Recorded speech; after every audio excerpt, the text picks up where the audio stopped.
আজ পান্ডুয়া শিখিরা চাপতা পঞ্চায়েত বেলে গ্রামে ভোট প্রচারে যান রচনা বন্দ্যোপাধ্যায়। সেখানে রাস্তার পাশে গরম ঘুগনি বিক্রি হচ্ছে দেখে দাঁড়িয়ে পড়েন তিনি। নিজে ঘুগনি খান, দলীয় কর্মীদেরও ঘুগনি খাওয়ান। এরপর মাঠে আলু তোলা হচ্ছে দেখে জমিতে নেমে পড়েন, ক্ষেত মজুরদের সঙ্গে বসে গল্পও করেন। পরে হুট খোলা গাড়িতে গ্রামে প্রচার করেন। লকেট চট্টোপাধ্যায় বলেন, রচনা বন্দ্যোপাধ্যায় ছুটি নিয়ে এসেছেন, হেরে গিয়ে আবার দিদি নাম্বার 1 চলবে। রাজনীতিতে একেবারেই অনভিজ্ঞ। রচনা সেই প্রসঙ্গে বলেন, আমি ছুটি নিয়ে আসিনি, আমি ওর মতো নই, ও তো ছুটি নিয়ে এসেছিল 5 বছর আগে।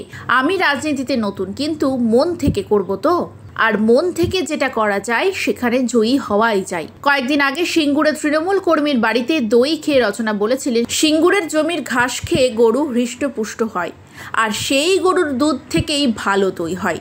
আমি যখনই বাড়ি যাব তখনই দই নিয়ে যাব। আর আজ ঘুগনি খেয়ে বললাম, খুব ভালো ঘুগনি, আমার বাড়ির থেকেও ভালো। এখানে সবাই ভালো, ঘুগনিও ভালো। আমি তো শুধু খাওয়ার মধ্যেই আছি, নিজে খাচ্ছি, অন্যদেরও খাওয়াচ্ছি। আর কি বলেছেন শোনাবো আপনাদের।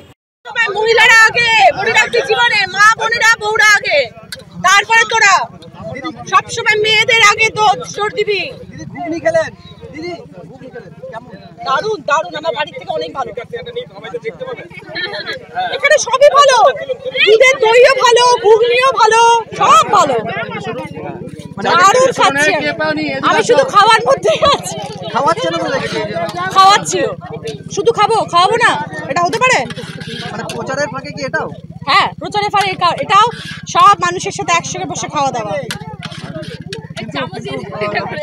বলছেন যে আপনি এসেছেন কয়েকদিনের ছুটি নিয়ে, আবার চলে যাবেন দিদি নাম্বার 1। ওর মতন, ও তো ছুটি নিয়ে এসেছিল 5 বছর আগে, আবার চলে গেছিল।